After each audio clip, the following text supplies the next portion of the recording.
So it comes with this extra foam and for charging.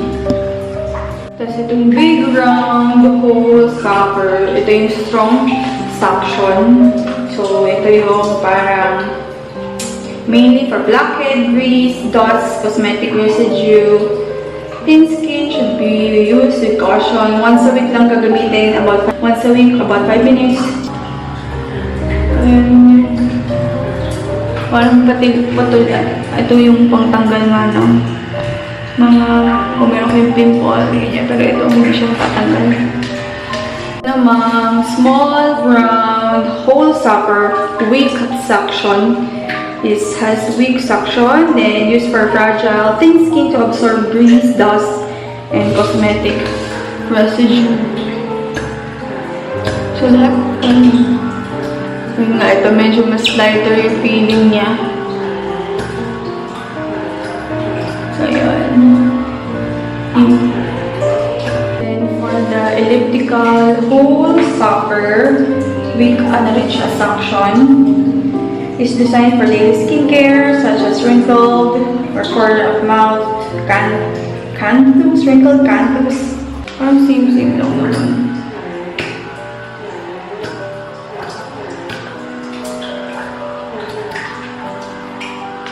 Ito yung 1, 2, 3, 4, 5, hanggang 5 na level yung ating on and off button. So, mag-charge kayo. Dito siya yung charging area.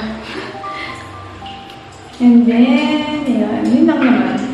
Tapos, indicator ng light. Ayan. So, ganito siya.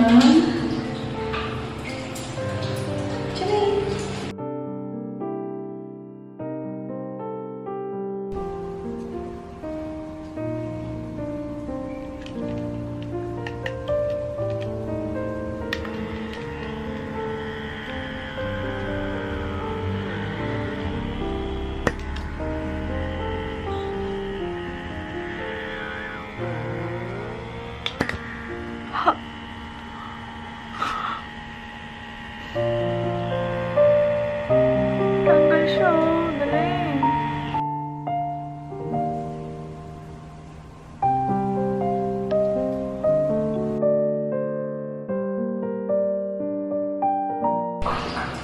So, meron ako ditong parang hindi siya pimple eh. Parang bootleg na hindi mawala-wala. So, try natin.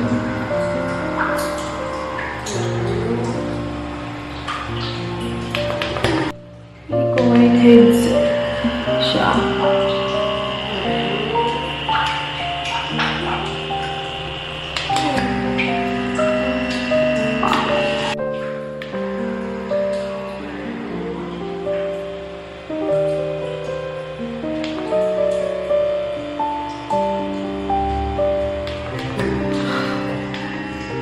Nawala siya.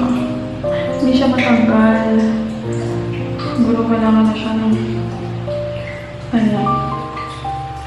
hindi talaga siya pimple kasi pag pimple ko mas madali siyang matanggal. Parang whiteheads or really, I don't know. So, nilagyan ko ng konting sabon. So, pwede siyang 1, 2, 3 hanggang 3 and 4, 5 hanggang 5 yung button niya. So, dun lang tayo sa 1. So, medyo rough yung feeling kasi nga for exfoliating. Ayan siya. Kaya ko lang masyadong itag. Nasa number 1 lang na ano. So, ayan siya. Yung microcrystalline na head